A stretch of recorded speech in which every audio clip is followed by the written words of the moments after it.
Salut à tous.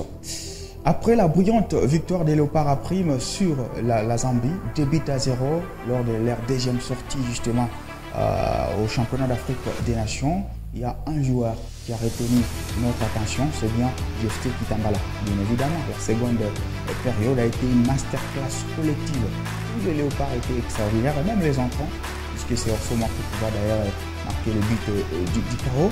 Alors ici, il y a Jephté Kitambala, l'avant-centre, le numéro 9 des Léopards, qui est titulaire depuis la première journée face au Kenya et même face à la Zambie, mais dont tout le monde semble ignorer les rôles technico-tactiques qu'il a justement dans cette équipe des Léopards. Et ici, à l'aide de quelques 3 ou 4 vidéos, on va expliquer que Jephté Kitambala, qui n'a pas encore marqué, joue bonnement et pleinement son rôle sur les terrains. Déjà, pour être élémentaire, il faut vous dire que Jephté Kitambala, c'est le type d'attaquant en pivot, donc un 9 en pivot. Comment on reconnaît un 9 en pivot? Ça veut dire qu'il joue dos au but. Il donne le dos au but, il regarde justement ses coéquipiers qui viennent avec le ballon. Un 9 en pivot aussi s'appuie sur son physique pour attirer les défenseurs, pour ainsi créer les espaces, soit pour les ailiers, soit pour le milieu de terrain. Et puis un 9 technique doit avoir quelques aspects dont on doit les reconnaître. Il doit avoir un bon contrôle du ballon. Ça veut dire quand il a les ballons qui viennent d'un centre ou d'une passe, il doit bien contrôler. Il doit avoir une bonne lecture du jeu. Comme on le dit, il regarde justement les coéquipiers en donnant les dos au but. Ça veut dire qu'il doit lire les intentions de ses coéquipiers pour ainsi deviner qu'est-ce qu'ils vont faire et quel doit être justement son prochain mouvement. Donc ça veut dire qu'il doit avoir une très bonne lecture du jeu.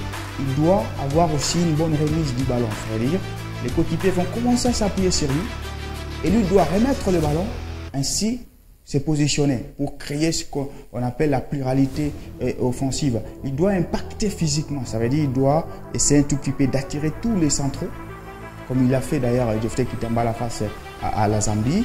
Et puis il doit être polyvalent, ça veut dire de la tête, du pied, du genou. C'est un joueur qui doit forcément prier.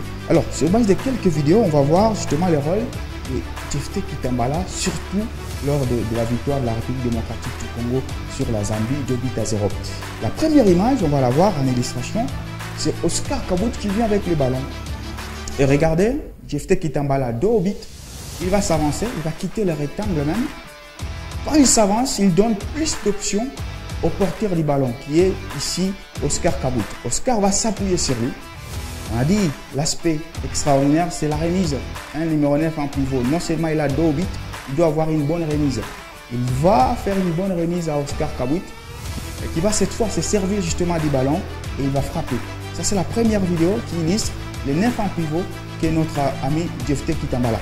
La deuxième vidéo, ça sera justement un centre de Papi Kokelea, un très bon centre. Cette fois, Jephté Kitambala, toujours dos au but, il est dans la surface de réparation et de la tête, il va remettre le ballon à qui? À Ibrahim Atobo. Sauf que Ibrahim Atobo se rend un peu légèrement en retard. Il va se louper d'un peu. Il y aura dégagement justement par la défense de la Zambie. La troisième vidéo, c'est Lolendo qui va faire un très beau centre extraordinaire. Si Jephté Kitambala, toujours dans la surface de... Bon, il n'est pas dans la surface de réparation. Il va faire ce qu'on appelle une très belle réception de la poitrine, l'amorti. Encore une fois, Linda Tanguay sera en retard. Vous voyez, Linda est en retard. Et quand il voit que Linda est en retard, il va lui-même essayer un tout petit peu de frapper. Encore une fois, dos au mur.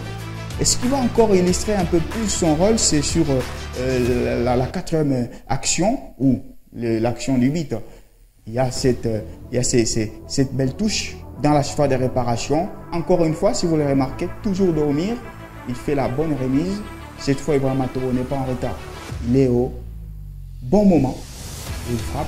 Ce sera le but. Donc, vous voyez très bien que Jephté Kitambala, c'est ces 9-là en pivot. Alors, comment il faut faire pour profiter des qualités de Jephté Kitambala? Puisque lui, individuellement, il remplit son rôle. C'est vrai qu'il n'a pas encore marqué, mais tactiquement ou collectivement, il participe bonnement au jeu. Alors, il va falloir qu'à chaque fois que Jephté Kitambala est dans la surface de réparation, et à chaque fois qu'il y aura un centre ou une passe dans la surface de réparation, il va falloir que les autres accompagnent.